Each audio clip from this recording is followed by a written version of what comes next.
All right, so we started out by talking about you being on boxes of products, and it was all fun and cool that your face is on all these products. Yes. But there's a reason why, and that is you're a breast cancer survivor. I am. And a recent. This is all of this has come down in the last 18 months, correct? Yes. Year and a half. Year and So a half. you take me back to a year and a half ago when you got the mammogram. Okay. I was working in a medical clinic, Mm-hmm. and it was a radiology clinic, and I noticed people my age, which was 36, were calling in to schedule what's called the baseline mammogram. Mm-hmm. And so I thought, I should probably do that, because they offered it for free. I like free things, and Mm-hmm. so I thought, why not? It's a free thing. So I talked to my primary care doctor about it, and she said, I have a concern about radiation exposure. Why don't you wait a year? And I thought, okay, there's really no reason for me to have one. I have no family history. There's nothing in my health history to indicate that would be a possibility. So I just accepted that. And then I thought about it for about a month, off and on. I kind of thought, it's free. And I was thinking, I really want to move away from Rapid City. So when am I going to have an opportunity to have a free mammogram? Because it's cost hundreds of dollars. So I thought, I'm just going to do it. So I just scheduled it. And then, of course, if they see an area of concern, you have what's called additional views or ad views. So I was, told I needed that, which was, no big deal to me. Right. So I scheduled that on a Friday morning, 7:20, so I wouldn't miss work.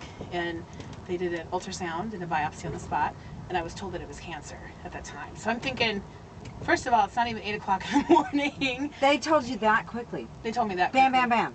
Yes. They didn't know for sure, and I knew that they would have to get the pathology report back to But confirm. you knew they knew. I knew they knew. But, the radiologist, that's what they do every day. Mm-hmm. They look at it, like you in your job, you Mm-hmm. might see something, You just know. a program, you just know. You're like, okay, this is broke, but I need an expert to come in and fix, to come in and determine. Right. But, and it was like that. So I knew. I trusted her opinion. I was called at home on a Sunday because they didn't want to tell me at work. And I was still very shocked, even though I was told that it was cancer. I was told that even if it wasn't cancer, whatever it was coming out. So I was prepared for some sort of surgery of some type. Right. So, and the whole time I'm thinking, I had this done because it was free. So it's really the best freebie ever in life. Yeah. So, but I wasn't ever devastated by the news. I knew I had a greater purpose. I knew that if it could happen to me, it could happen to anyone. I never expected the words, you have breast cancer, to ever be directed at me ever in life. Maybe you have Alzheimer's, you have heart disease, which could still happen. Right. I hope not. But so I was still pretty surprised. I still think I just had that done because it was free. So anyway, I was told the results. The radiologist coordinated all of my appointments for me. She, it's amazing how quickly, when you're told you have cancer, how quickly these appointments just happen. Right. So within 24 hours, I was in a surgeon's office discussing surgical options. My dad came with me to the appointment, which was so above and beyond, both of our comprehension.